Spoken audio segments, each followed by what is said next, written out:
we commission works for solo double bass by Black composers. And so the mission is twofold. One, to highlight and normalize works by Black composers, because that's a really big issue within the entire idiom of classical music. And then two, to expand the repertoire for solo double bass.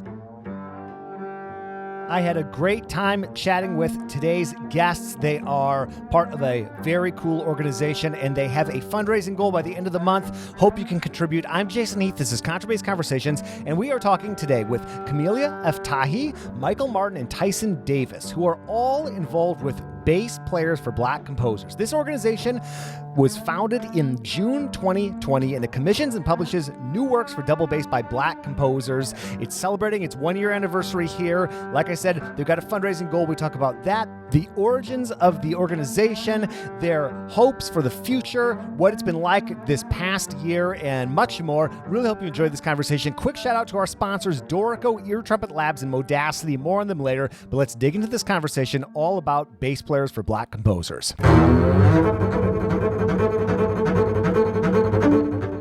Could we start just by having the three of you introduce yourselves and just a little bit about where you're at, and then we can kind of talk about the genesis of what you've now been doing for a year? Yeah, I could start. My name's Camellia Aftahi.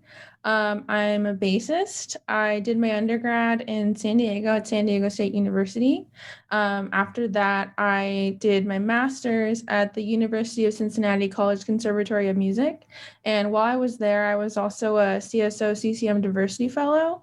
And so I got to play with the Cincinnati Symphony and do workshops and do training and all of those things. And now I'm in San Diego just because of the whole pandemic thing, and who knows after this. So that's me. My name is Michael Martin. I use he, him, his pronouns.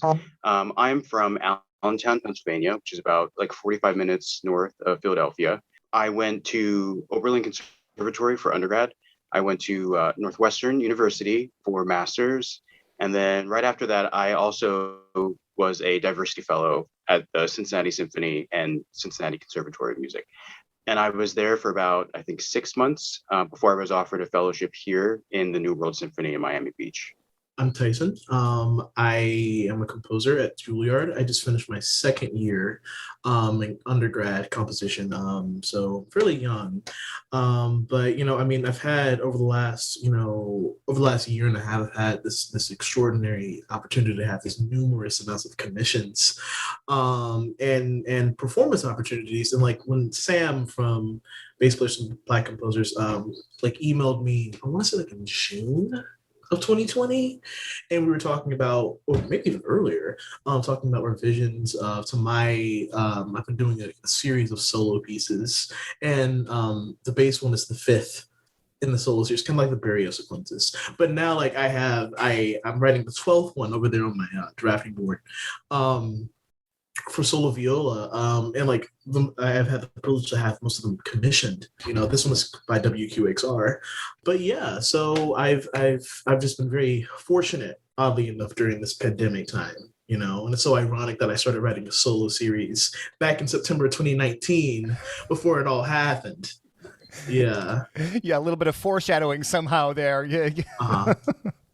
So talk about, whoever wants to jump in on this, but talk about the genesis of Bass Players for Black Composers. We're coming up, as this episode comes out, it'll be right on the year anniversary, I believe. But just how did this initiative get started? I guess I'll preface by saying that my role in BPBC is one of the members of the organizing team. So we're like a volunteer organizing team. So it's made up of me, Ross Whiteman, Will Yeager, Sam Zagnett, and Rebecca Lawrence. And so we meet every week, and then we make BPBC happen. And so it started out about a year ago. It kind of emerged out of the protests resulting from the wrongful murder of George Floyd by police officers in Minneapolis. And there was definitely this overall feeling of we need to be doing something. We need to be taking action. And so Sam Zagnett's way of doing that was kind of starting the genesis of BPBC just through, he was putting on a concert and he wanted to perform pieces by BIPOC composers. And so on his own, he commissioned a few pieces. And then through that, BPBC formed as an like existing organization. And so after Sam did that concert, I believe Ross and Will joined on. And then after that, Rebecca and I joined on. And then it became kind of a more official thing. So it started from one concert into a whole organization. So if you were going to give the elevator pitch to somebody of what BPBC is, like, how would you describe that? Yeah, so the mission of BPBC, which stands for Bass Players for Black Composers, just so anybody who's hearing that acronym knows what it stands for. So we commission works for solo double bass by Black composers. And so the mission is twofold. One, to highlight and normalize works by Black composers, because that's a really big issue within the entire idiom of classical music. And then two, to expand the repertoire for solo double bass, because as it stands, solo bass repertoire isn't extremely expansive. And so it's kind of a twofold thing. So that's pretty much what we do. We also do some other things in addition to just commissioning the pieces. So obviously we have been hosting online concerts to premiere these pieces, which has been pretty cool. It's been a pretty way to make quarantine a little bit more fun and interesting. We also host educational events. So we've done some talks at Oberlin and Northwestern to the bass studios there. Tracy and Andy have been wonderful enough to have us come and talk to their students. And we also did one event for younger children through an organization called Teach Me TV. And so these are just presentations that are talking about why it's so important to talk about race within music and to play works by BIPOC composers. And then I guess like an overarching thing also is to build this kind of collective where we can connect the composers with the performers, with the artists in residence, which I can talk about a little bit later. But that's also another program that we do, just kind of building this network of people that can all connect with each other. So yeah. No, it's really cool. You've built this hub, especially through your website, because you can see the pieces being played. You can purchase the pieces through there, and then you're building this database as you continue to go. So it's a really cool way, just in terms of discovery of new music, because that's just one of the things, getting out of our Kusevitsky, Von Hall, but nothing wrong with that, I guess, but it's nice to explore a little bit. It's been fun to check out pieces by Nick Dunstan, and I'm forgetting the composer's name, but Maggie Cox, who did this ISB Center Stage, and she played this super cool piece. I believe maybe Sue Wolf had been playing that piece for something else too. It's given me a whole bunch of ideas for new things to add to my repertoire. Yeah, so the name of that composer was Sarian Senko. And she's actually been so amazing because she's also been a part of the organizing team as well. She's like really involved in the educational aspect of BPBC. So, and that piece has really taken off. And it's really great about Sarian because she I believe she had never written for bass before, and then she created this piece, and it just like is like taking over the bass world, as is Tyson's piece too. Like Tyson's piece, I feel like everybody wants to get their hands on it, so it's been super exciting to see all these pieces like normalized. Now Tyson, was that was your first piece for bass, right? Yeah, actually it was, yeah, and I wrote it like in December 2019 for a friend of mine. Okay, I'm always fascinated by folks that are not bass players that write for bass, because there are a lot of bass player composers, but people coming to the bass. What was interesting, maybe challenging about writing for bass, or what was the experience like for you? Well, the weird thing about that actually is like I actually played, quote unquote, played bass like in middle school orchestra, like in 7th and 8th grade. So I knew my way around the bass. I knew, and I played a little guitar, so I knew the lower 4 strings of the guitar. I knew my way around the idea of having perfect fourths, being tuning, and having the and I have giant hands. Like I think I can reach like an augmented 12th, if that's an interval on the piano, enormous, Spider-Man hands. So like I was used to the sort of aspects of bass, and my language being I'm a very chromatic composer. I like to call it chromatic tonality, because atonality doesn't make any sense. But so my language, I think, translated well with the sort of like the sort of aspects of the bass, the timbres of the bass. And like, I mean, I've always thought of it just being, the one of the sexiest instruments there is, honestly. I've often thought about like writing, like between the viola and the double bass, I've often thought about writing like a double concerto or something when that opportunity comes. So keep that in mind, guys. But like, I mean, it was challenging, yeah. And me and Sam went back and forth, going meetings and emails, revising. Sam was really helpful with that, and I can't thank him enough for that. And I mean, the piece just when it came to the collaborative aspect, when it came to Sam, I mean, Sam just helped me augment the piece even more. He elevated the piece to make it even more idiomatic, because in my writings, especially with my solo instrument pieces, one of the core principles in my mind has always been to write as idiomatically as possible within my language. So yeah, it was great. One of my favorite features about the Modacity interface is the record button right up front and center, and I've been recording myself so much more with that feature. Here's Mark Gelfa from Modacity on why it's so important to record yourself. Well, it's important to have recording that's built for practicers, that streamlines the flow. And that means that you can record yourself, listen back very quickly, save if you need to. Recording is an essential part of the feedback loop. And for a lot of folks, they're only getting feedback once a week or once every couple of weeks from their teachers. You can get feedback from yourself every 30 seconds as you're practicing if you record yourself and listen. So the way that compounds in your practice is multifold, because you're going to have more awareness of what you really need to work on. And you're also going to diminish your stage fright, get over the fear of what you actually sound like, and actually know what you sound like.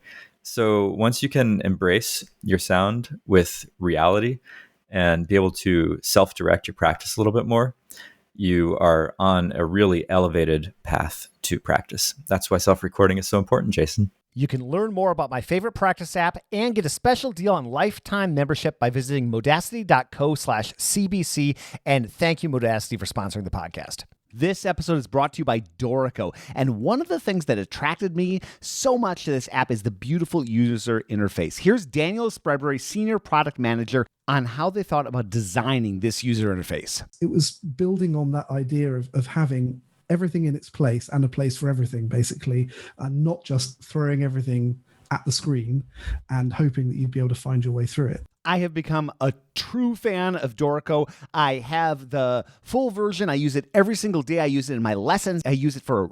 I have become such a fan of Dorico. I use it every single day. I use it in my lessons. I use it for making arrangements and exercises and everything like that. There is a free version, SE, Dorico SE, and you can do everything practically that the full version of the software lets you do. So if you're doing arrangements for a student, duets, or anything like that, or exercises, that is perfect for you. Dorico.com will take you to their page on Steinberg's website, and I can't say enough good things about them. Thank you so much for sponsoring the podcast. Well, very cool. And so it's great to get new minds thinking about the bass just as a bass player. It's just really cool to see what people like what you're doing, and just what all the composers I've listened to so far have been doing. It's awesome. Mike Witt, what's your role been like so far? What's your experience been like so far? So I'm a guest artist for BPBC. So far I gave a master class earlier this month, and I'm also going to be premiering a piece at some point in the very near future. Yeah, I love to teach. It's one of my favorite things to do, and I was fortunate enough to be approached by BPBC to teach a master class, and they found two amazing people to play for me. And I set up a room here at the New World Center. And I just gave the masterclass, and I really love to do it. It was so wonderful. And I'm also in the process of working on this new commission from a composer friend of mine named Sophia Bass. And that's just been a joy so far to work on. So it's really thrilling. It's really great to be able to work with a composer directly. The last time I think that I was able to do that was back in undergrad. I was part of a group that recorded a series of songs that were an adaptation of an opera by a composer, and it was really great to have the composer in the room to be able to tell us no, that frog whirro is not quite right. It's not deep enough, or that pitch is too bright. It needs to be a lot softer, To be able to have that sort of contact to composer was really great at that time. And I'm so glad to be able to do it again for such a, worthwhile cause. Yeah, it's something that I think people don't, especially when we get stuck in this sort of rut of playing music by dead composers so often. The experience of actually working with the composer and having, you're taking me back to 25 years ago or whatever, when I was an undergrad working with a composer named Bjorn Burkhout. He was writing a bass quartet for us, and to have him there and explaining like what he was thinking of in terms of the timbres and just going through and like working with somebody who is kind of creating it, in quasi real time with you. It's just it's an incredible experience. Yeah, I'm sorry, I forgot to mention the composer's name is Ricardo Zon Muldoon. Yeah, and I was able to work with some faculty at Eastman and some faculty at Oberlin as well to record that. So it was just so much fun. Tell me about some other aspects of the program. What else besides this commissioning? Tell me a little bit more about the mission and what you've been up to. Yeah. Well, I guess I should say that a really important part of like BPBC's mission overall is like just total transparency. And so on the website, you can actually find like what rates we pay the composers to compose a piece for us, and what rates we pay BIPOC players to perform in concerts for us. And you also see that we expect white players to donate their time if they are approached to perform in a concert.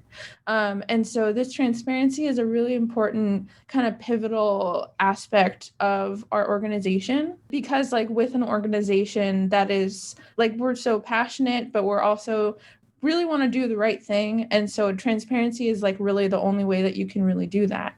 And then also, I guess like I didn't touch on this before, but another aspect of our transparency is the artist in residence program. And that is kind of a newer thing that we've adopted. And so we kind of wanted to avoid getting stuck in this situation where we're kind of just asking our friends to play for us, or we're just asking our friends to write pieces for us. And so our way around that is the artist in residence program, where we approach somebody who's composed a piece for us in the past to curate a concert in the future. And so their job is finding a composer and finding a performer and connecting those two people. And then also like in the workshops that we host, they'll also be revolved around the artist in residence, the composer that they've picked, and the performer that they've picked. And so this is kind of a way for an artist to curate an entire concert on their own.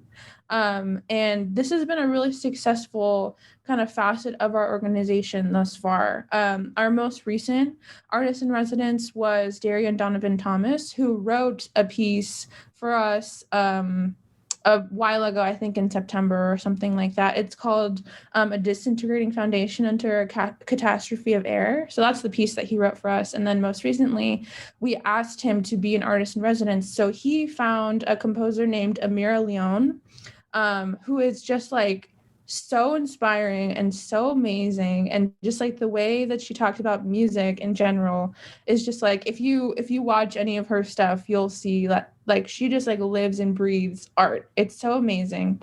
And so he found Amira, and then he also connected with a bass player friend of his named Aaron Liao, and they premiered a piece called Illuminate Imagination. And that was our most recent premiere. And also that piece was for electric bass.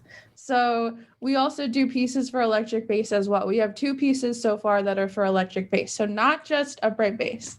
And so yeah, that was our most recent premiere, and I thought that went super well. And then, as Mike said, our upcoming premiere is, the composer is Sophia Bass, and then Mike is going to be premiering the work, and we're so excited for that. That's going to be happening next week on June 26th, I believe. So yeah. Wow, is that electric bass piece the one that was featured on the center stage? There's this really cool videography of he like pops onto the screen, or is that the piece that?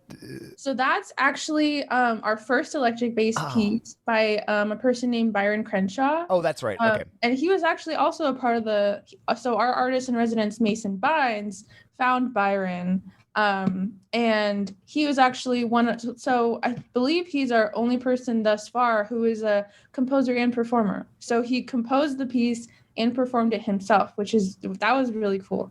And so, yeah, that was our first electric bass piece by Byron Crenshaw. I think it's called Young Perseverant Spirit.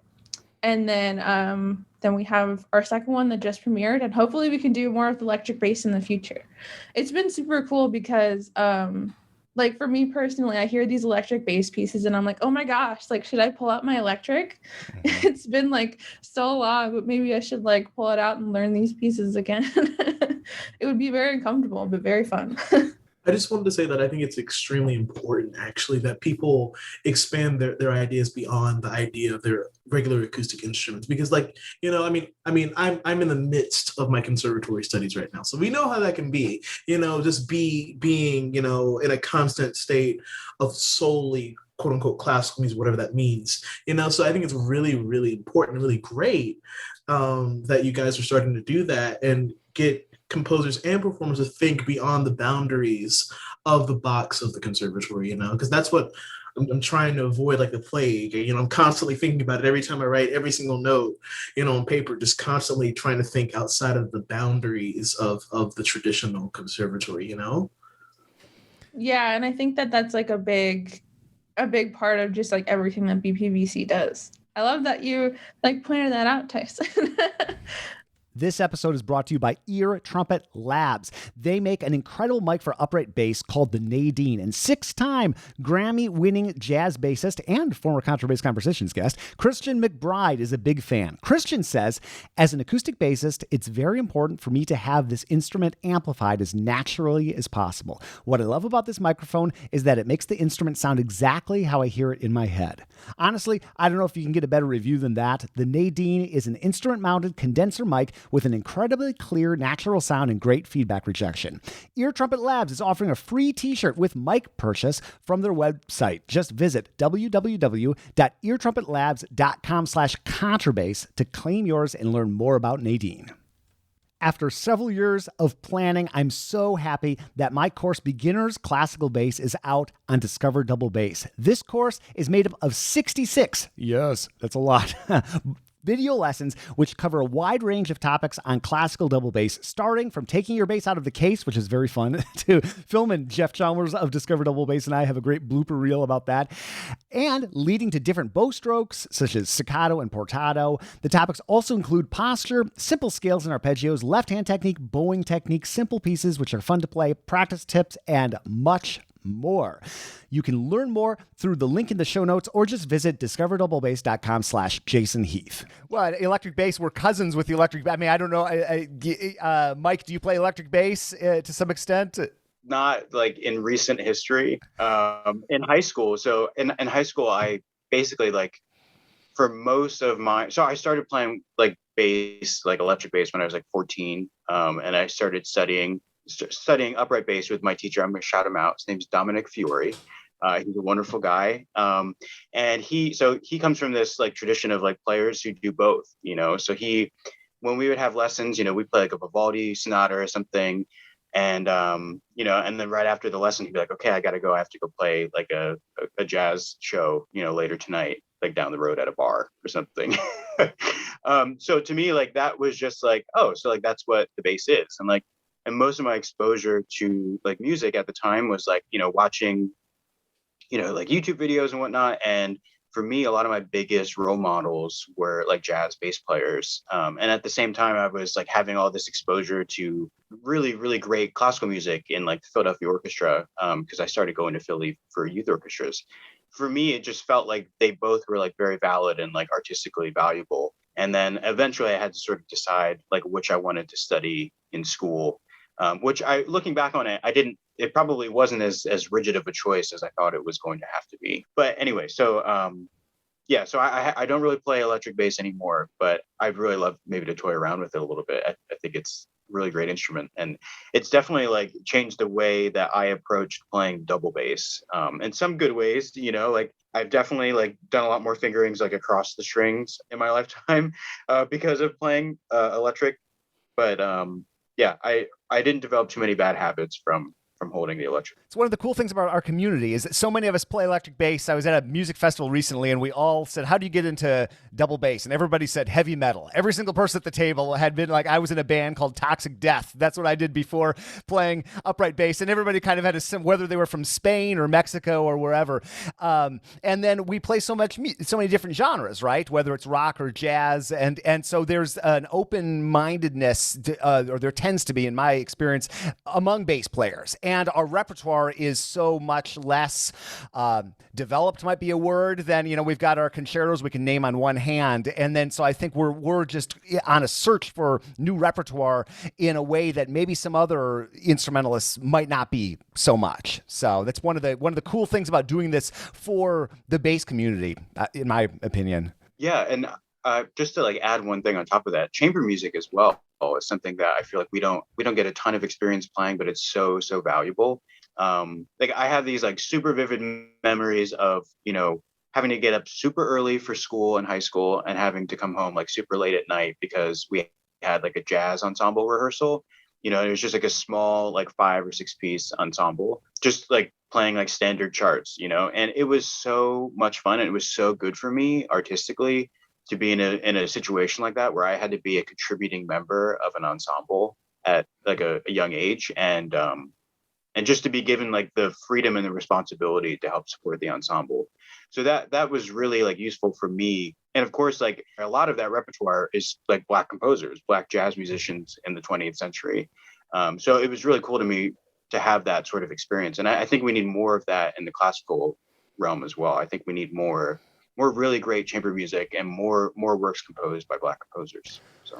Well, what you've done in this 1 year, you've already introduced me to a whole bunch of new composers. Because I remember having this conversation, not for the podcast, but with Ross about a year ago. And, it's name the Black composers you play. And I said, well, I'm working on an Xavier Foley piece. And then I had to really think long and hard, And so I'm so curious to see where everybody involved with this goes with this. Because 1 year, I mean, you've done a lot in 1 year. I can't wait to see in 2 years or 5 years. And as we finally crawl out of our homes and start playing together, it's been a great moment for solo bass pieces or solo anything pieces, certainly. But as we start to play together again, do you have any thoughts on how the commissioning process might develop? I'm sure it's crossed your mind as we start to actually play together again. Yeah, I mean, we've actually had discussions with Mike about chamber music. So hopefully, fingers crossed, that will happen. That would be amazing. It's basically just a matter of money. So hopefully through this fundraising effort that we're having this month and through future fundraising efforts, we can continue just creating more and more elaborate things, I guess is how I would describe it. The beauty of this past year in relation to BPBC is that obviously these pieces are for solo bass, and so just logistically it just makes things really fluid and really easy, and yeah, I just think that the timing of BPBC happened exactly when it needed to. And like you were saying, Jason, I'm so excited to see how it goes in the future and adapts to newer sets of circumstances. I mean, I think the pandemic really lended itself to the concept of the solo bass piece, the solo anything piece, really, but in BPBC's context, the solo bass piece. And I think just what we were talking about earlier, just the nature of the bass itself has really lended itself to the mission of BPBC, because I feel bass players in general are just so open to so many things that are outside the realm of just traditional classical music idioms and contexts. And so just all those things together, I think really contributed to the success of BPBC this past year. We've commissioned 9 pieces, almost 10 pieces, with Mike's premiere coming up. But I mean, like you were saying, I'm sure that in the future, because we are going to be doing much more in-person activities just because COVID isn't really a thing anymore. I'm really excited to see how we adapt to that. And I really hope that chamber music is one way to do that, because what you were saying is so true. I want to play more chamber music, and I want to play things other than the Dvorak. But as much as I love the Dvorak, it's so fun to play. I love that piece, but I think that we can do more. And so, yeah. And just this resource that you are building just through this work, just the website alone, and that you have videos of the pieces that you have, that you can go in depth, that you have all these pieces by Black composers, so people who are looking for that, it's only going to continue to grow and be an ever more valuable resource. And I love the transparency aspect too with what it costs. And that's the beauty of a crowdfunding model, is you look and you think, well, maybe I can't afford whether it's $750 or $850 or whatever you're going to contribute, but you and 10 of your friends, all of a sudden you're funding a concert, or 20 of your friends. And so it's really the power of that model. I think I'm sure it has helped already, and with this push and future pushes, that's how things like this just work logistically. So it's just great to put the numbers out there like that and be transparent, like you were saying earlier. And it's super easy to donate. I will link up to it. Just go there. The donate tab is right at the top. I'll link up right to that. It's totally secure. I chipped in a little bit just to go through the process, and it's like super easy. So I encourage, if everybody listening to this just chips in a little bit, we got another commission or we got another concert. So and chip in more than a little, we've got a few. Yeah, for sure. And I guess I just want to talk about the website a little bit too. And just like all of the media that we've put out, the whole mission, in addition to transparency, is accessibility.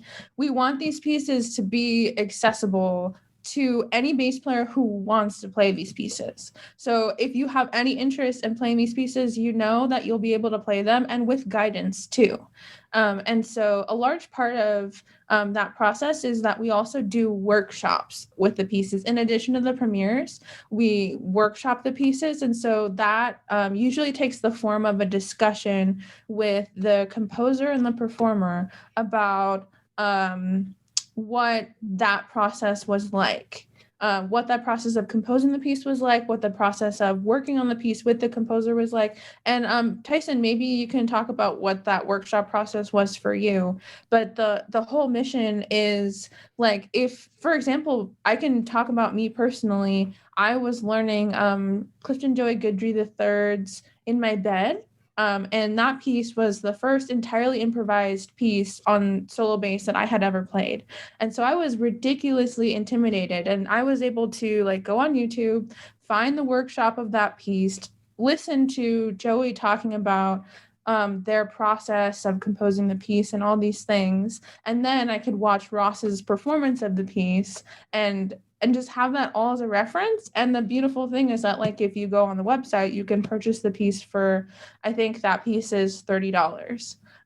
So there's just all these paths to accessibility embedded within our website and within our YouTube and all these things, so that we just want to make sure that everybody who wants to play these pieces can play these pieces. Yeah, it's beautiful. You're providing a path for people to go down, rather than just, oh, here's this score. Looks kind of tough. What do we do? Or here's this recording I found on YouTube. You're taking people and people can actually educate themselves about the piece and hear from. That's the beauty of working with living composers. You can actually get through that workshop experience, get more context around the piece. It's beautiful.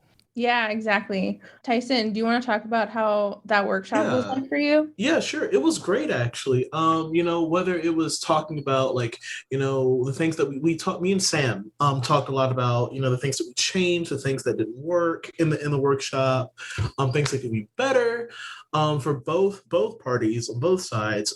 And also, I think it's really important, especially with more music that's more on the, I guess you could say, I don't know, experimental side, even though my music is not per se experimental notationally, but it's really important for the player to understand what the composer is thinking and what the composer is thinking, and trying to achieve in their music. So I talked a lot about my influences and my sort of musical philosophy as a composer, and I think that gives a lot of insight for a player, other than just playing notes, or playing a phrase. They really start to understand where the composer is coming from. It's kind of like going to the abstract section abstract art section of a museum and there not being any bio or there not being any explanation or talking about the actual painting, but those sort of master classes, workshops with Sam and I are like, it's like a nice big biography explaining,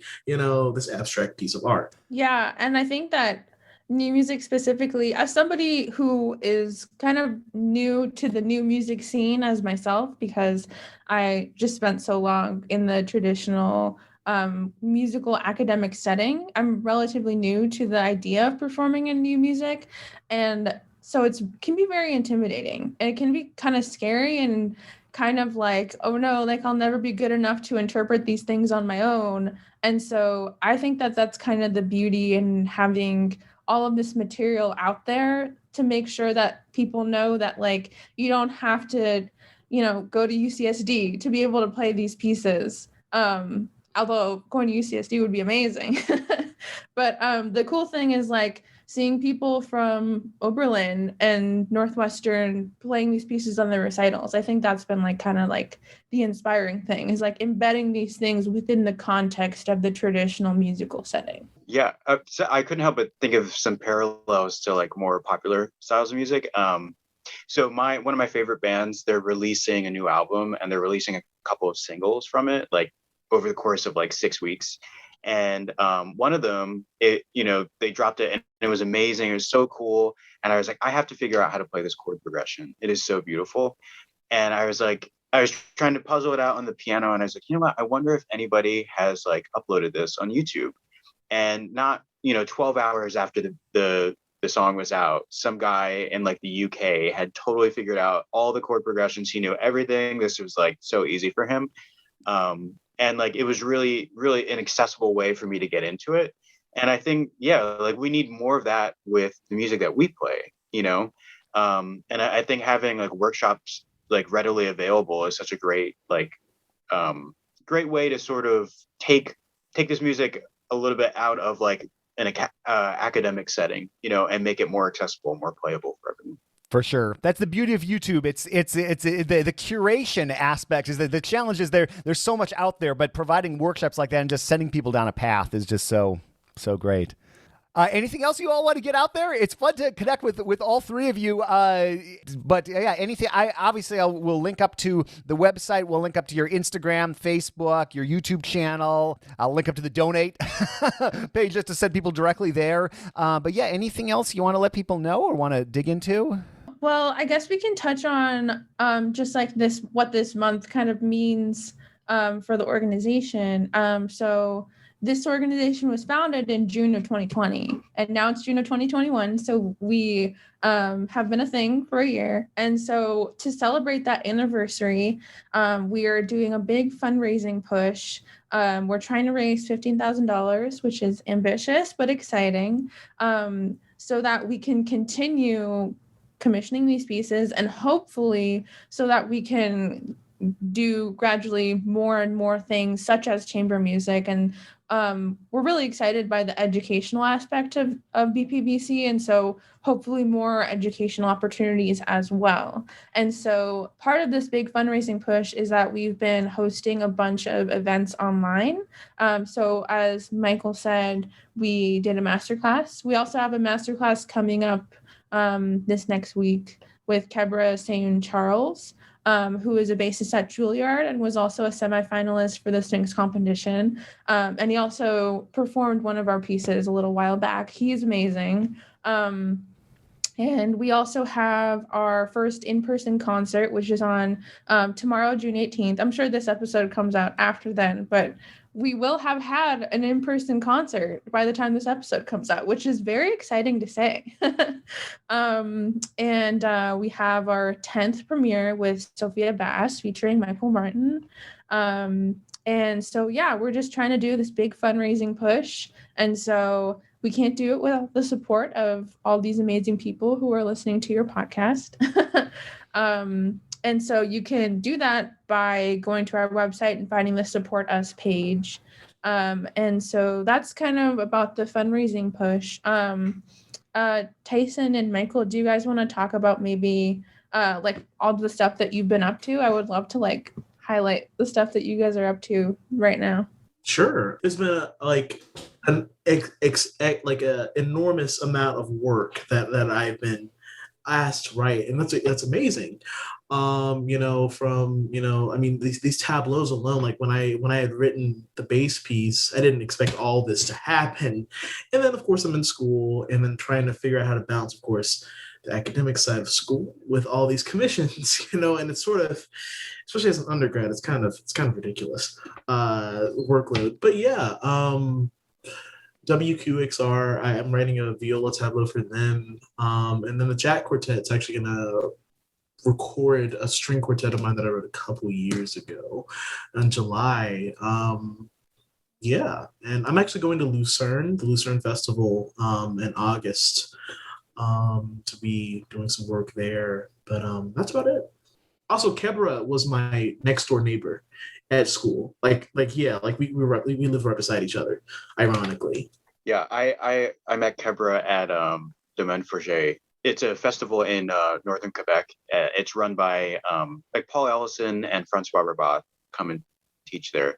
And that's where I met Kebra. So I think we all have like Kebra connections. I feel like everybody Kebra I love know. Fest. We love Kebra. Yeah. Kebra, if you're listening, we love you.